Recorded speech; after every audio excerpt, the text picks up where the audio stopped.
Bab 3346. Arti Istana Bintang. Sambil memikirkan hal ini, Erikin baru saja mendengar suara pelayan di luar rumah.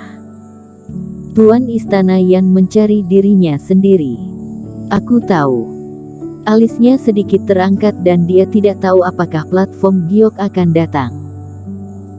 Basis kultivasi hampir pulih, Erikin berjalan keluar dari kolam spiritual kolam, berganti pakaian yang bersih dan rapi dan segera datang ke aula utama Tuan Istana. Erikin, platform giok telah dikirim oleh Suezu, tepat di aula samping. Tetua Sun mengirim orang untuk memeriksa.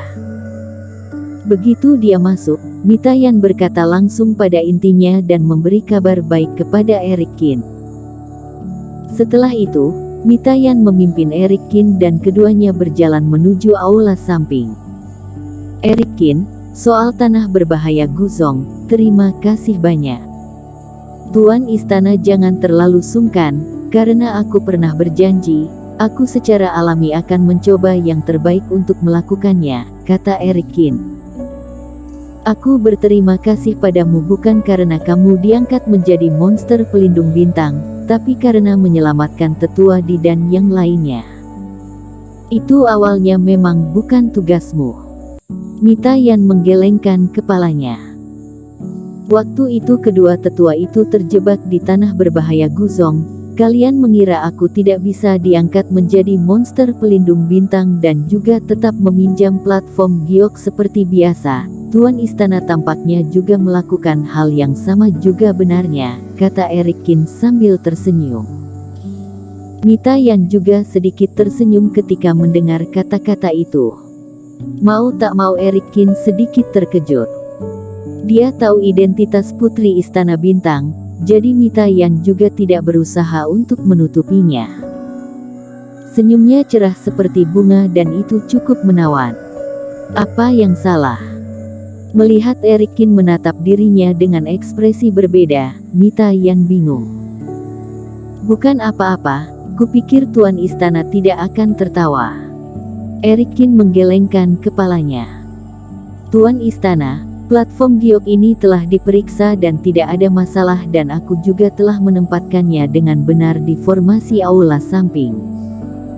Sambil dating dari aula samping, Tetua Sun berkata, terima kasih kerja kerasnya tetua, serahkan formasi padaku, kamu sudah bisa istirahat, kata Mitayan. Sambil memasuki aula samping, Erikin segera menyadari bahwa ada platform giok sepanjang 5 meter dan lebar di tanah di dalam aula. Platform giok ini tebal, teksturnya putih, murni seperti batu giok dan gumpalan reiki memancar keluar, memberi orang sebuah perasaan seperti tempat pencerahan. Faktanya, platform giok memang merupakan tempat praktek pencerahan. Lalu kedua matanya menyapu kedua sisi aula samping. Platform giok dikelilingi oleh barisan besar, pola formasi sedikit bersinar dan pola formasinya akhirnya bertemu di platform giok. Aula samping ini khusus dibangun untuk platform giok ini. Apakah di Istana Bintang tidak ada orang yang mempraktekkan ilmu tiada dua?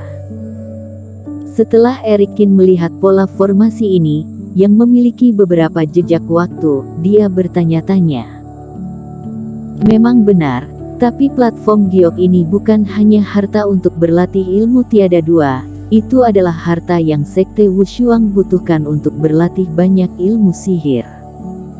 Istana Bintang Qingzu, ada juga beberapa teknik rahasia yang membutuhkan platform giok, tetapi metode pengaturan formasi hanya diketahui oleh Tuan Istana. Mitayan mengetahui hal ini dengan cukup baik. Dengan satu lambaian tangan, Mitayan melemparkan tas penyimpanan kepada Erikin. Platform giok membutuhkan banyak batu roh untuk menopangnya.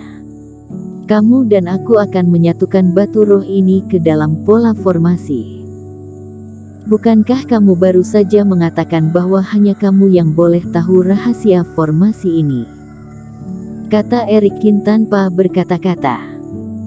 Kamu adalah seorang kultivator, apa yang aku khawatirkan, kata Mitayan dengan percaya diri. Eric Kin tertegun sejenak, memikirkan alasan yang sama. Satu persatu, keduanya mulai menggarap formasi.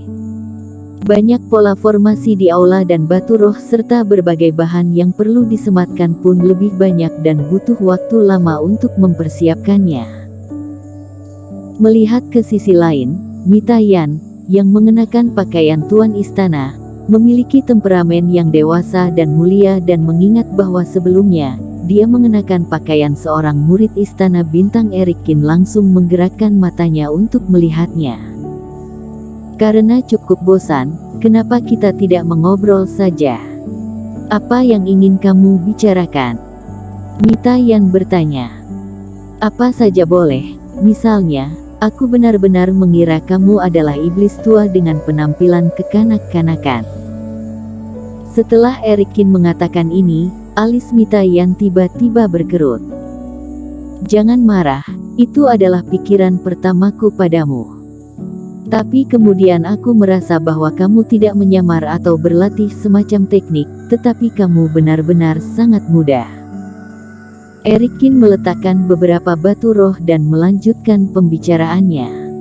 Mengapa? Karena beberapa hal tidak bisa untuk dipalsukan. Misalnya, matamu, meskipun sering sengaja dibuat lebih dalam dan berat, tapi kita masih bisa melihat perbedaannya, kata Eric Kin. Seperti beberapa gadis bintang biru yang terkadang sengaja berdandan untuk terlihat dewasa, tapi sekilas masih bisa dilihat berapa usia mereka. Riasan Mita Yan juga bergerak ke arah itu, tetapi bagaimanapun juga, dia masih muda dan beberapa hal tidak dapat dipalsukan. Kamu benar, jadi aku biasanya menutupi penampilanku dengan kabut. Mita Yan berpikir dan mengangguk. Sepertinya kamu punya banyak pertanyaan untukku, lebih baik tanyakan semuanya dalam satu tarikan napas. Ini dapat terlihat olehmu. Aku sangat penasaran, bagaimana kamu menjadi tuan istana-istana bintang ketika kamu masih sangat muda, kata Eric Kin. Dari segi kekuatan, tetua harusnya lebih kuat darimu dan usianya lebih cocok darimu dan di usiamu ada kultivasi 2 kegagalan. Menurutku, ini agak aneh. Ini memang kebingungan besar di hati Eric Kin. Usia Mita Yan sedikit lebih muda dari dirinya, tetapi tingkat kultivasinya adalah alam yang lebih tinggi darinya. Bukan Eric Kin yang arogan dan menganggap bakat Mita Yan tidak sebanding dengannya, tapi daratan Jiushu yang tidak sekaya daratan dunia dewa. Jika ingin maju ke alam lebih tinggi, tentu lebih sulit daripada daratan dunia dewa. Lagi pula, Mita Yan telah benar-benar datang ke hari ini selangkah demi selangkah. Mengapa dia harus menyembunyikan penampilannya? Dia masih seorang murid di depan orang luar. Mita Yan menghela naas dan melirik cahaya bintang di luar aula. Karena kamu sudah menebak, maka kamu harus berpikir alasannya sangat rumit. Tapi sebenarnya sangat sederhana. Kamu pernah melihat Ketua Zhu, penguasa partai Tianwu, ketika kepala sekte lama meninggal, dia menggunakan teknik pemberdayaan Daigo dan mewariskan tahta kepada junior dan aku juga sama. Yaitu, tuan istana yang lama, yang dengan paksa mengangkatmu ke 2 kegagalan. Mengapa? Ada syarat khusus untuk menyukseskan istana bintang. Eric Kin mengangkat alisnya sedikit dan berkata tanpa diduga. Sebagai kultivator wilayah asing, mungkin sulit untuk memahaminya. Tapi daratan Jiushu berbeda. Selain klan iblis di sekitarnya, ada juga kompetisi antar negara bagian, seperti hari ini yang kamu lihat. Jadi, lingkungan Qingzu yang stabil penting bagi semua orang dan cara termudah adalah menjaga posisi beberapa kekuatan besar tak tergoyahkan, terutama Istana Bintang. Eric Kin mendengarkan dengan tenang, dia benar-benar tidak memikirkannya. Yang disebut stabilitas itu bukannya hanya abadi dan kekuatannya permanen. Ini seperti jika kepala suku Li mati untuk Qingzu, maka Ketua Zhu dan aku akan memberikan keluarga Li waktu selama 1000 tahun sebagai hadiah. Tapi jika keturunan keluarga Li gagal memenuhi harapan mereka dan keluarga Li telah gugur, kami tidak akan campur tangan. Tapi Istana Bintang berbeda. Istana Bintang itu terpisah dan lebih seperti penegak negara daripada pengontrol. Dengan Istana Bintang di sana, semua kekuatan akan berdamai dan ada tempat untuk mendiskusikan berbagai hal. Master Guru sekaligus Tuan Istana yang lama, memiliki ilmu sihir khusus dan tidak mudah untuk menemukan penggantinya, dan aku yang paling cocok untuk kondisinya, saat dia sekarat dan belum meninggal. Suka atau tidak suka, ini adalah takdirku. Bersambung.